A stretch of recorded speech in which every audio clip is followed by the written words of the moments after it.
Bismillahirrahmanirrahim. Assalamualaikum warahmatullahi wabarakatuh.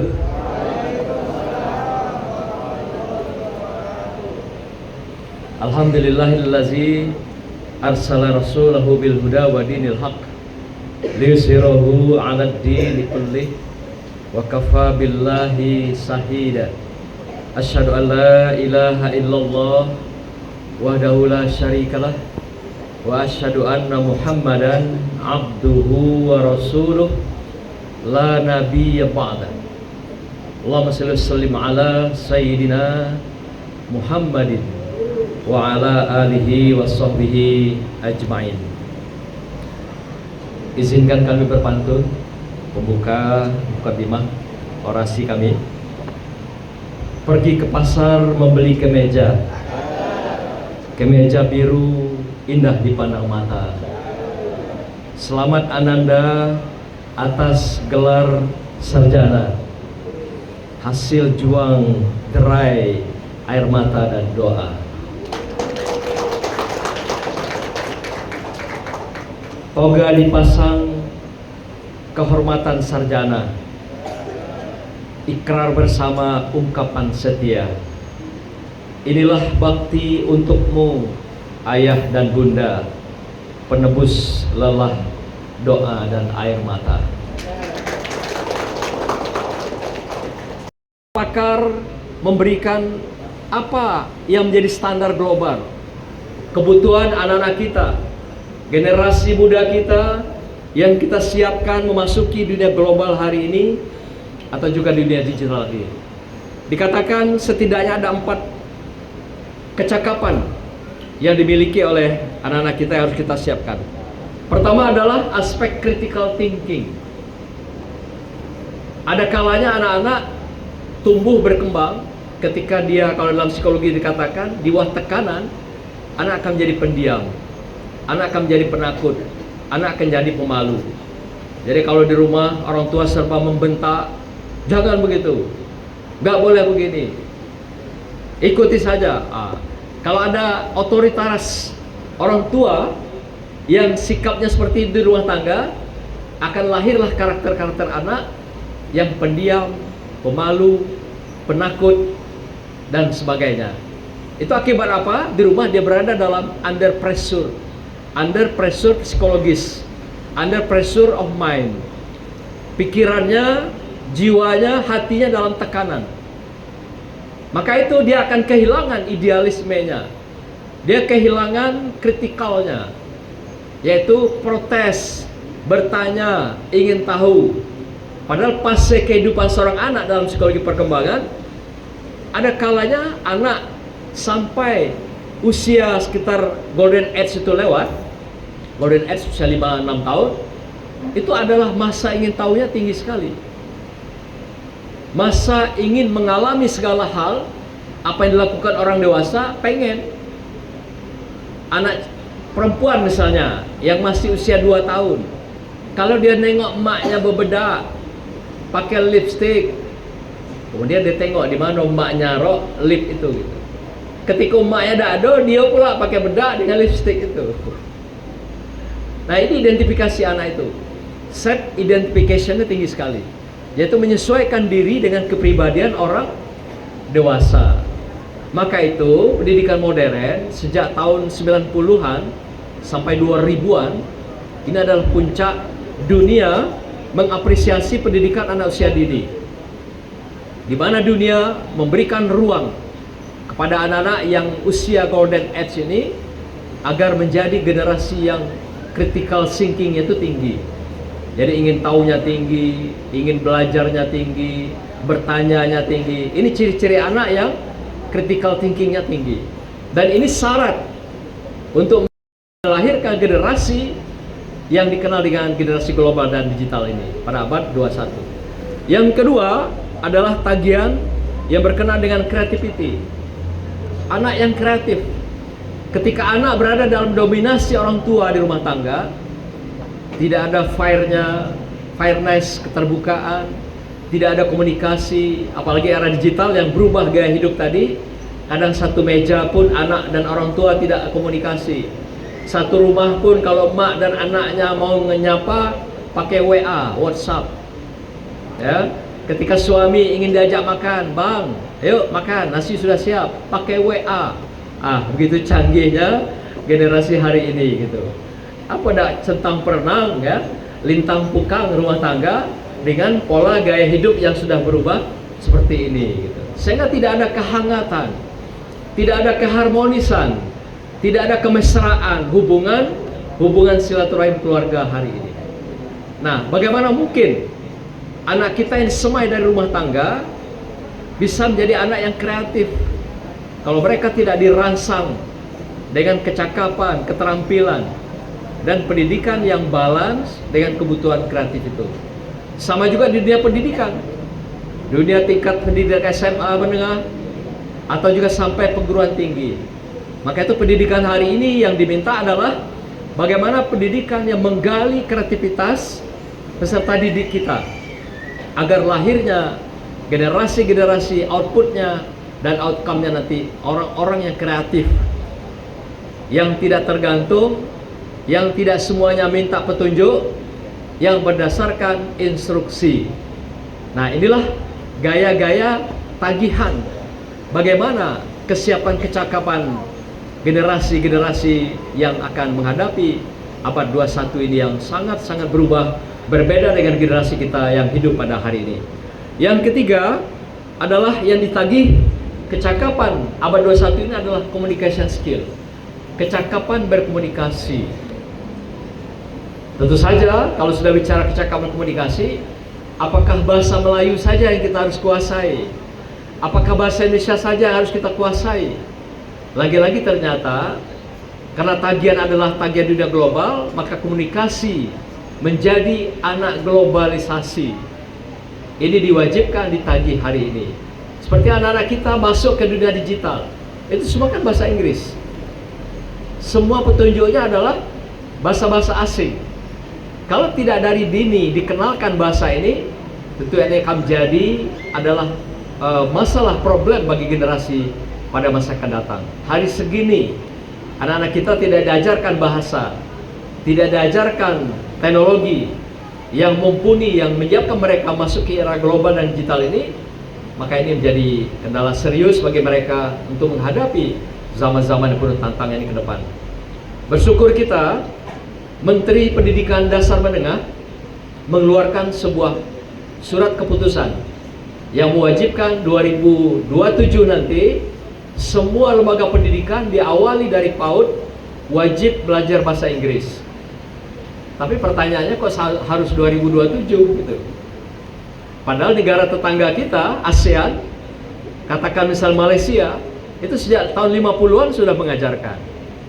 Dan Singapura lebih awal lagi, 10 tahun dari Malaysia.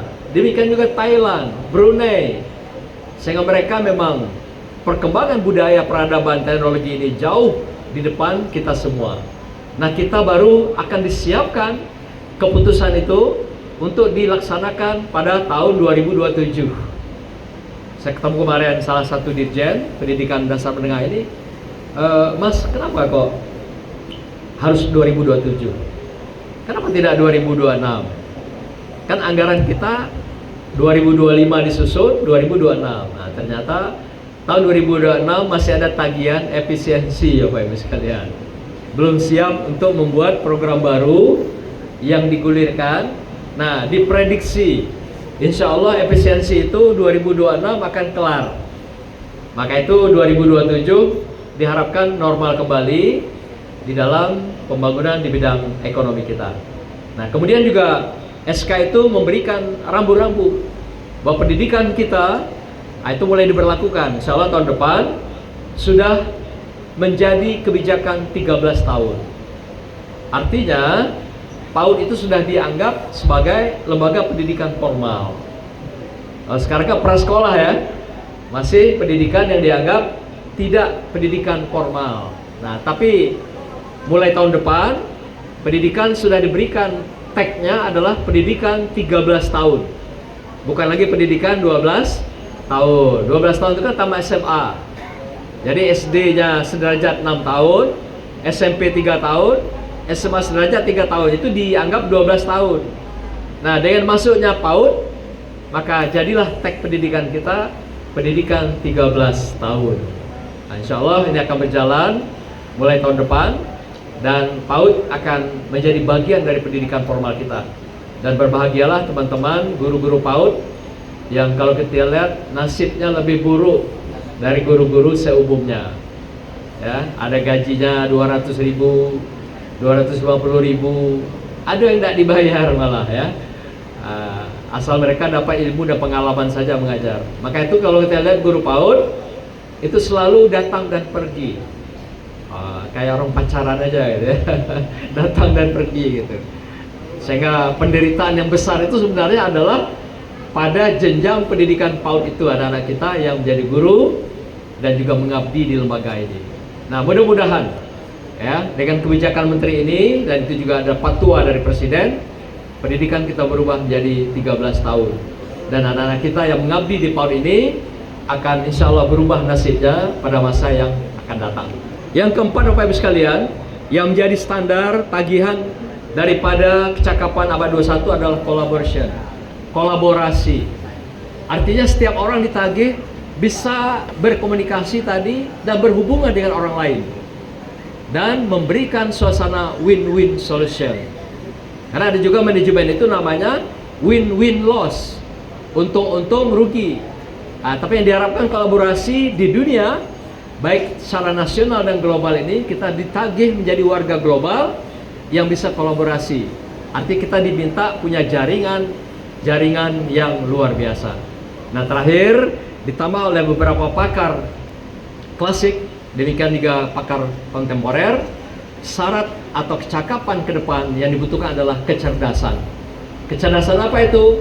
Baik kecerdasan kita secara inherent yang melekat dalam diri kita, apa diantaranya? Kecerdasan emosional, kecerdasan spiritual, kecerdasan budaya, kecerdasan sosial.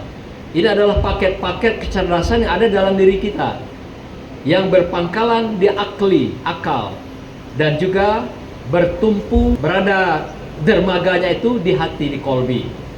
Inilah yang disemai dalam diri kita. Di samping yang ada kecerdasan ekstern. Apa itu? Yaitu kecerdasan buatan.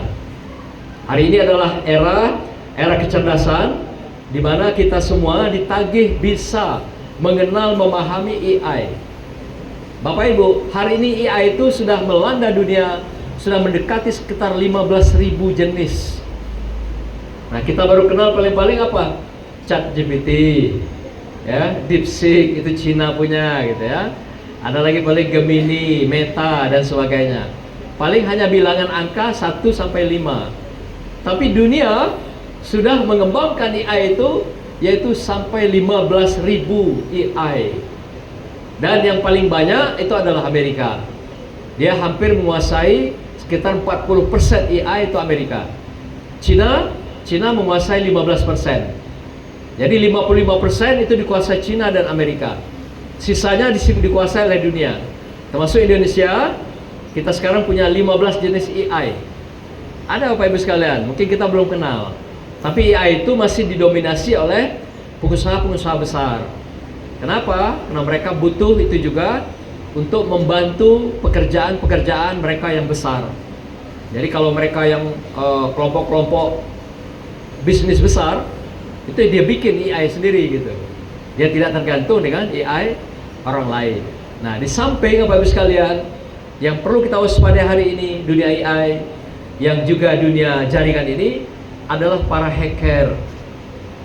Hacker itu bisa menduplikasi, memodifikasi kita, ya. Kemudian dia gunakan, dia manfaatkan untuk kebutuhan-kebutuhan negatif. Karena hacker itu sendiri ada 3 macam. Ada hacker mazhabnya putih, ada hacker mazhabnya hitam, ada hacker yang mazhabnya abu-abu. Ternyata ada juga hacker yang abu-abu gitu. Yang mazhab putih dia akan membantu membela data termasuk masyarakat dan umat serta bangsa kita. Jadi dia membackup apakah masuk dari luar atau yang memang timbul dari dalam. Nah, kalau dulu kita dihadapkan dengan tantangan-tantangan bahaya laten, ya, ideologis, sekarang bahaya laten kita adalah dunia digital, Bapak Ibu sekalian, luar biasa. Yang daya bunuhnya, yang daya hancurnya lebih dahsyat, lebih cepat. Bapak Ibu ingat mungkin kemarin demo yang besar-besaran terjadi, Pak aparat kita luar biasa siaga, itu adalah gerakan AI yang luar biasa dan menggunakan WhatsApp dalam gerakan itu. Bayangkan tanpa komando, tanpa pakai mic, tapi massa bisa berkumpul dalam waktu bilangan menit sampai ribuan orang. Itu permainan AI dan teknologi digital ini luar biasa, baik Jakarta dan bisa berlangsung serentak seluruh Indonesia yang kita hadapi masyarakat. Nah, terakhir Bapak Ibu sekalian, yang ditagih hari ini adalah kekuatan, ketahanan daripada kesadaran hati nurani. Karena bagaimanapun hati adalah pengendali segala kehidupan kita. Jadi secanggih apapun teknologi AI, kalau tidak dikendalikan oleh hati nurani, disinilah rusaknya kita, disinilah tergerusnya kita, disinilah berubahnya gaya hidup kita. Maka itu pendidikan dari awal adalah dalam rangka persemaian hati nurani ini. Di hati kita itu ada namanya domir, hati yang paling dalam, nurani, yang tidak pernah salah. Inilah yang harus dijaga, yang karakter yang muncul dalam bentuk kebenaran, kejujuran yang kita semai pada anak-anak, pada peserta didik kita. Kalau ini sudah tergerus, kejujuran dan juga adanya berbagai amanah, tanggung jawab dalam diri kita, disinilah awal kehancuran sebuah generasi dan seseorang. Maka itu kalau karakter seseorang kelihatan sekali, dua kali bohong, itu nuraninya sedang sakit. Mungkin otaknya cerdas, tapi nuraninya sedang sakit atau domirnya sedang sakit. Inilah yang ditagih hari ini. Apapun, bagaimanapun canggihnya dunia, tapi hati dia harus dikawal dengan karakter-karakter kejujuran tadi, sehingga inilah jadi pilar terdepan yang bisa menyelamatkan segalanya. Karena manusia, segala kebutuhannya bisa digantikan oleh teknologi, tapi hati nggak bisa. Jadi secanggih apapun, seorang laki-laki kehilangan istri misalnya, kalau dia tidak mau kawin lagi, dia cukup inden saja sebuah robot persis mirip kayak bininya, malah lebih cantik dari bini yang sudah meninggal gitu.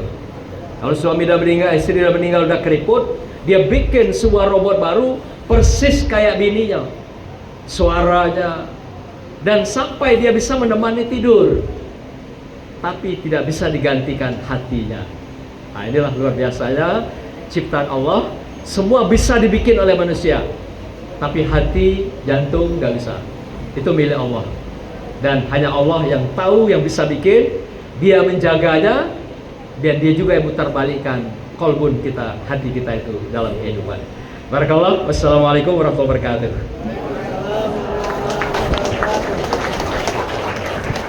Pakar memberikan apa yang menjadi standar global kebutuhan anak-anak kita, generasi muda kita yang kita siapkan memasuki dunia global hari ini atau juga dunia digital ini. Dikatakan setidaknya ada 4 kecakapan yang dimiliki oleh anak-anak kita yang harus kita siapkan. Pertama adalah aspek critical thinking. Ada kalanya anak-anak tumbuh berkembang ketika dia, kalau dalam psikologi dikatakan, di bawah tekanan, anak akan menjadi pendiam, anak akan menjadi penakut, anak akan jadi pemalu. Jadi kalau di rumah orang tua serba membentak, jangan begitu, nggak boleh begini, ikuti saja. Kalau ada otoritas orang tua yang sikapnya seperti itu di rumah tangga, akan lahirlah karakter-karakter anak yang pendiam, pemalu, penakut, dan sebagainya. Itu akibat apa? Di rumah dia berada dalam under pressure psikologis, under pressure of mind. Pikirannya, jiwanya, hatinya dalam tekanan. Maka itu dia akan kehilangan idealismenya, dia kehilangan kritikalnya, yaitu protes, bertanya, ingin tahu. Padahal fase kehidupan seorang anak dalam psikologi perkembangan, ada kalanya anak sampai usia sekitar golden age itu lewat, golden age usia 5-6 tahun, itu adalah masa ingin tahunya tinggi sekali. Masa ingin mengalami segala hal, apa yang dilakukan orang dewasa, pengen. Anak perempuan misalnya, yang masih usia 2 tahun, kalau dia nengok emaknya bebedak, pakai lipstick, kemudian dia tengok di mana emaknya rok lip itu gitu. Ketika emaknya dah ada, dia pula pakai bedak dengan lipstick itu. Nah, ini identifikasi anak itu. Self identification-nya tinggi sekali, yaitu menyesuaikan diri dengan kepribadian orang dewasa. Maka itu pendidikan modern sejak tahun 90-an sampai 2000-an ini adalah puncak dunia mengapresiasi pendidikan anak usia dini, di mana dunia memberikan ruang kepada anak-anak yang usia golden age ini agar menjadi generasi yang critical thinking-nya itu tinggi. Jadi ingin tahunya tinggi, ingin belajarnya tinggi, bertanyanya tinggi. Ini ciri-ciri anak yang critical thinking-nya tinggi. Dan ini syarat untuk melahirkan generasi yang dikenal dengan generasi global dan digital ini pada abad 21. Yang kedua adalah tagihan yang berkenaan dengan creativity. Anak yang kreatif. Ketika anak berada dalam dominasi orang tua di rumah tangga, tidak ada fairness, keterbukaan, tidak ada komunikasi, apalagi era digital yang berubah gaya hidup tadi. Kadang satu meja pun anak dan orang tua tidak komunikasi. Satu rumah pun kalau emak dan anaknya mau menyapa pakai WA, WhatsApp. Ya, ketika suami ingin diajak makan, "Bang, ayo makan, nasi sudah siap," pakai WA. Begitu canggihnya generasi hari ini gitu. Apa dak centang perenang ya, lintang pukang rumah tangga dengan pola gaya hidup yang sudah berubah seperti ini gitu. Sehingga tidak ada kehangatan, tidak ada keharmonisan, tidak ada kemesraan hubungan silaturahim keluarga hari ini. Nah, bagaimana mungkin anak kita yang semai dari rumah tangga bisa menjadi anak yang kreatif kalau mereka tidak dirangsang dengan kecakapan, keterampilan, dan pendidikan yang balance dengan kebutuhan kreatif itu. Sama juga di dunia pendidikan, dunia tingkat pendidikan SMA menengah atau juga sampai perguruan tinggi. Maka itu pendidikan hari ini yang diminta adalah bagaimana pendidikan yang menggali kreativitas peserta didik kita agar lahirnya generasi-generasi outputnya dan outcome-nya nanti orang-orang yang kreatif, yang tidak tergantung, yang tidak semuanya minta petunjuk, yang berdasarkan instruksi. Nah, inilah gaya-gaya tagihan bagaimana kesiapan kecakapan generasi-generasi yang akan menghadapi abad 21 ini yang sangat-sangat berubah, berbeda dengan generasi kita yang hidup pada hari ini. Yang ketiga adalah yang ditagih kecakapan abad 21 ini adalah communication skill, kecakapan berkomunikasi. Tentu saja kalau sudah bicara kecakapan komunikasi, apakah bahasa Melayu saja yang kita harus kuasai? Apakah bahasa Indonesia saja yang harus kita kuasai? Lagi-lagi ternyata karena tagihan adalah tagihan dunia global, maka komunikasi menjadi anak globalisasi. Ini diwajibkan ditagih hari ini. Seperti anak-anak kita masuk ke dunia digital, itu semua kan bahasa Inggris. Semua petunjuknya adalah bahasa-bahasa asing. Kalau tidak dari dini dikenalkan bahasa ini, tentu ini akan menjadi adalah masalah problem bagi generasi pada masa akan datang. Hari segini anak-anak kita tidak diajarkan bahasa, tidak diajarkan teknologi yang mumpuni yang menyiapkan mereka masuk ke era global dan digital ini, maka ini menjadi kendala serius bagi mereka untuk menghadapi zaman-zaman yang penuh tantangan ini ke depan.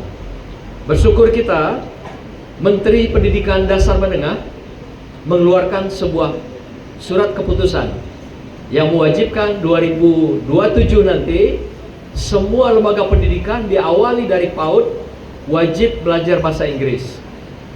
Tapi pertanyaannya kok harus 2027 gitu. Padahal negara tetangga kita, ASEAN, katakan misal Malaysia, itu sejak tahun 50-an sudah mengajarkan.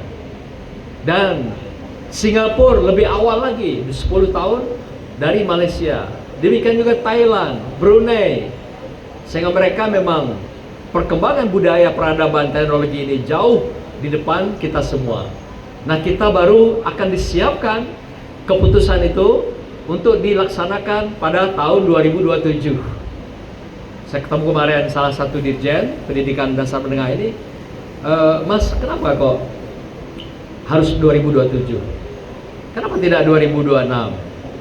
Kan anggaran kita 2025 disusun, 2026. Nah, ternyata tahun 2026 masih ada tagihan efisiensi ya Pak Ibu sekalian. Belum siap untuk membuat program baru yang digulirkan. Nah, diprediksi insya Allah efisiensi itu 2026 akan kelar. Maka itu 2027 diharapkan normal kembali di dalam pembangunan di bidang ekonomi kita. Nah, kemudian juga SK itu memberikan rambu-rambu bahwa pendidikan kita itu mulai diberlakukan. Insya Allah tahun depan sudah menjadi kebijakan 13 tahun. Artinya PAUD itu sudah dianggap sebagai lembaga pendidikan formal. Sekarang kan prasekolah ya, masih pendidikan yang dianggap tidak pendidikan formal. Nah, tapi mulai tahun depan pendidikan sudah diberikan tagnya adalah pendidikan 13 tahun. Bukan lagi pendidikan 12 tahun. 12 tahun itu kan tamat SMA. Jadi SD-nya sederajat 6 tahun, SMP 3 tahun, SMA sederajat 3 tahun. Itu dianggap 12 tahun. Nah, dengan masuknya PAUD, maka jadilah tag pendidikan kita pendidikan 13 tahun.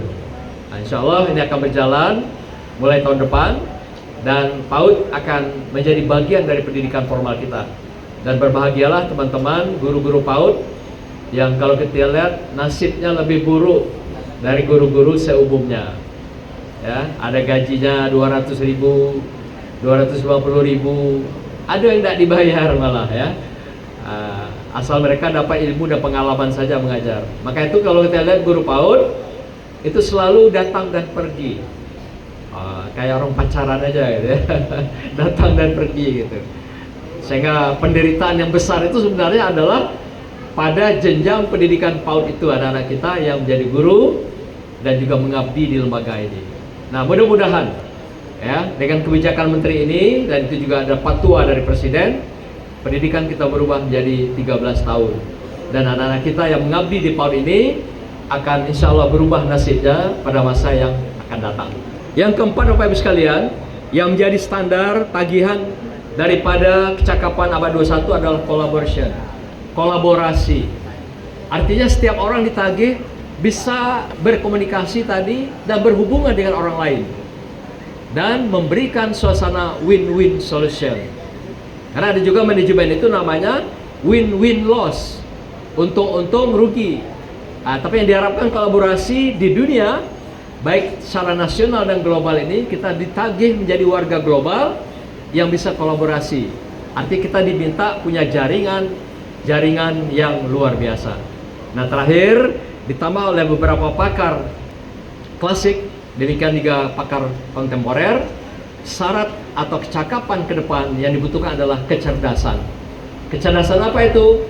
Baik kecerdasan kita secara inheren yang melekat dalam diri kita, apa diantaranya? Kecerdasan emosional, kecerdasan spiritual, kecerdasan budaya, kecerdasan sosial. Ini adalah paket-paket kecerdasan yang ada dalam diri kita, yang berpangkalan di akal, dan juga bertumpu berada dermaganya itu di hati, di kolbi. Inilah yang disemai dalam diri kita. Di samping yang ada kecerdasan ekstern. Apa itu? Yaitu kecerdasan buatan. Hari ini adalah era kecerdasan di mana kita semua ditagih bisa mengenal, memahami AI. Bapak Ibu, hari ini AI itu sudah melanda dunia, sudah mendekati sekitar 15.000 jenis. Nah, kita baru kenal paling-paling apa? ChatGPT, ya, DeepSeek itu Cina punya, gitu ya. Ada lagi paling Gemini, Meta dan sebagainya. Paling hanya bilangan angka 1 sampai 5. Tapi dunia sudah mengembangkan AI itu yaitu sampai 15.000 AI. Dan yang paling banyak itu adalah Amerika.